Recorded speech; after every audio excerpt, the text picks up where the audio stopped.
Hey folks, I am Priya with What Priya Said, and my special guest today here in sunny LA, although you wouldn't know it because we're inside, so I could be lying that I'm in LA, but I'm not lying. Mr. Asher Brown of Pollution TV. Hi everybody, nice to meet you. Hey, nice to meet you too.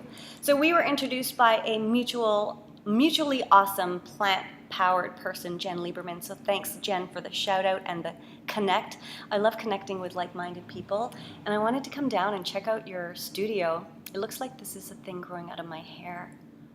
I wanted to check out the studio because you're a full production studio that works with lots of people, lots of projects, but your passion projects are close to your heart and are really in the let's save the world and make the world a little more of a better place, right? Yeah. So I just want to talk to you about some of the recent projects you've been working on, specifically Million Dollar Vegan, Genesis, taking her to Rome and trying to make the Pope go vegan for Lent.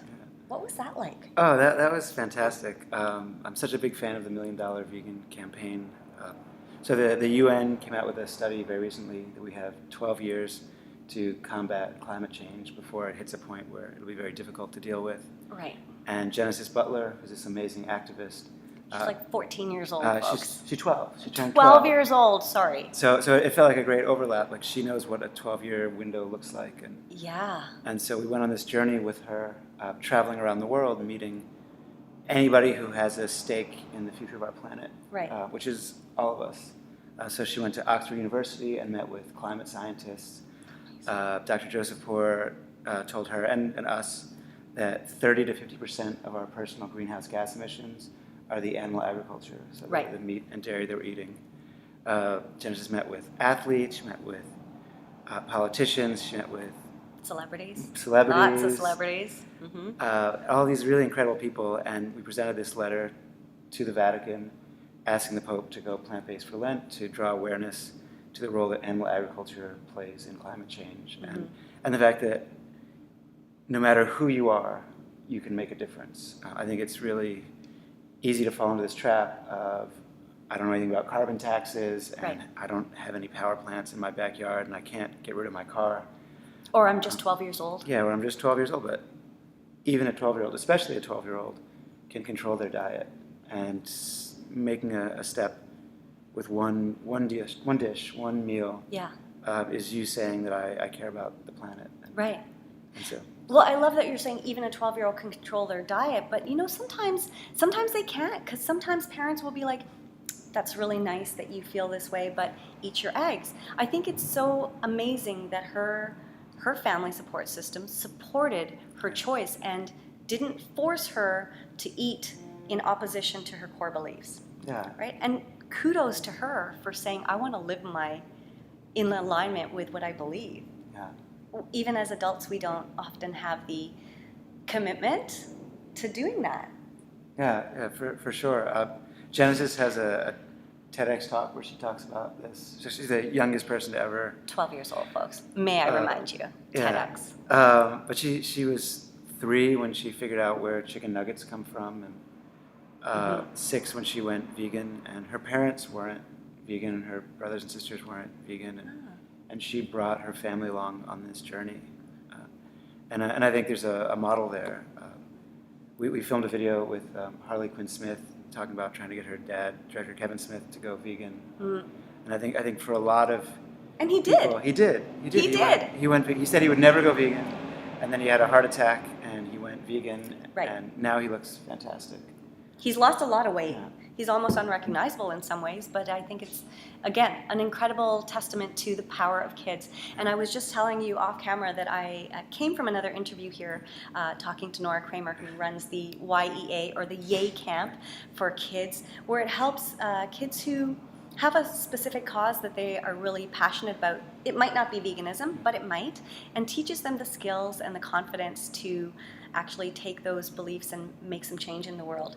And it's just, I'm so admiring of these kids. You know, you hear kids these days a lot, and nowadays I just want to say, kids these days, they're amazing. A lot of us don't have the balls to kind of do that as adults. You know, but you're doing it. You commit a lot of your resources, a lot of your time to working with people who are looking at making a change. Why is that Yeah. important to you? Because, you know, it's not necessarily a money-making thing. No, but I mean that's why we're here, right? You know, we are creative people.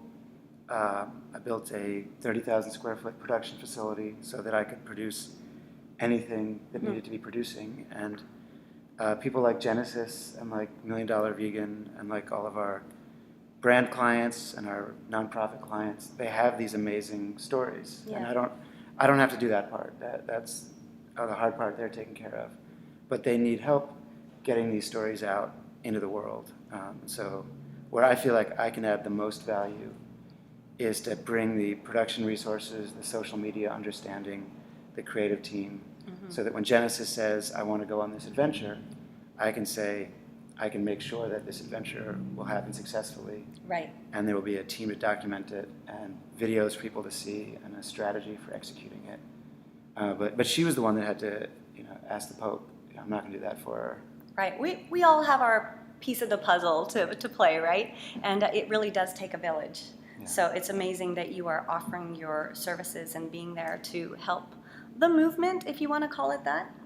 How long have you been vegan yourself? So I went vegetarian when I was 9.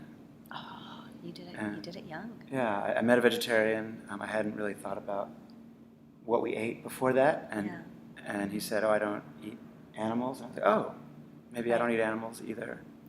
And then it took me a very, very long time to go vegan, and somebody challenged me and said, "All of the reasons why you're vegetarian are reasons why I think you should be vegan." Right. And once I understood, I understood, but I have a lot of sympathy that everybody is on a journey, because for many years I was on that journey too. And then it was another 5 or 6 years where I was an apologetic vegan. I was very shy. I would go to a restaurant, I'd say, "I'm so sorry, I can't eat any of your food." I've been that person. I'm still sometimes that person. Yeah, and then I started working in the vegan space. I started realizing that by helping companies like Beyond Meat, like Follow Your Heart, like Outstanding Foods, that by helping them sell more products, I could make the world better. And I started getting very deep into the Instagram world. Los Angeles especially has this really amazing Instagram community, and I believe that And an incredible vegan community. Yeah, and every time you post a picture of food, you're normalizing veganism. Every time you post something, "Hey, I'm eating these donuts," you know, it's a dumb picture of you looking silly eating donuts. But what you're saying is vegan donuts are a thing that anybody could eat, and you're showing the world, I'm a vegan. Right. And you're identifying yourself to this really amazing community. And once I started doing that, once I started saying, "Hey, I'm eating vegan food," and then you get this amazing support. The whisper gets a little louder, and then it's full voice. It's like, yeah, you know what? I am vegan. I'm proud of it. Yeah, and I'm very loud. Are you?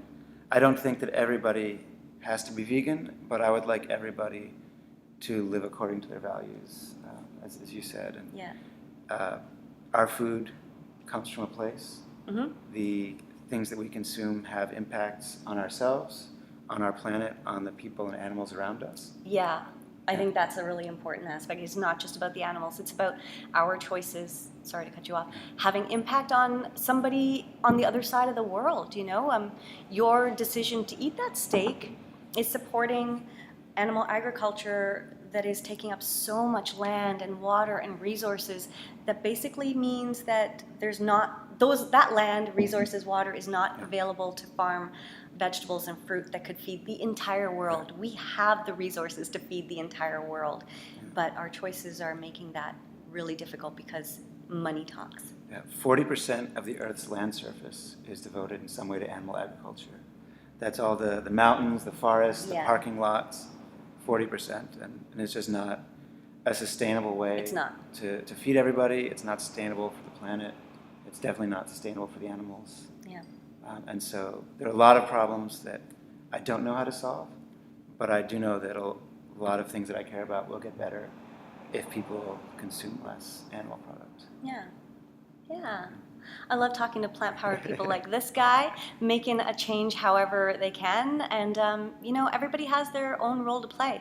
You might have a skill set that can help change the world. And if it's not saving the animals, maybe it's saving the planet. Maybe it's making equal rights a thing across gender, across nationality, race, background, age. Ageism is a thing not only for the older people, but also for the younger, because kids, Greta Thunberg, she Yeah. could win a Nobel Prize, and Malala already won Yeah. it. So, we gotta just support everybody who's trying to make the world a better Yeah. place. Yeah, and I think the biggest thing that we need to work on as a plant-based movement is really understanding that everything is connected. Yeah. That oppression somewhere is oppression everywhere, and for some people it's animals, for some people it's specific communities, but it's all the same struggle.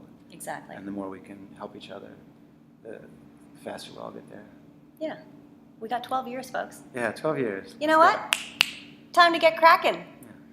Thanks so much, Asher. Oh, and, thank you. It's been lovely chatting with you. I had so much fun. Yeah, me too. Bye, guys.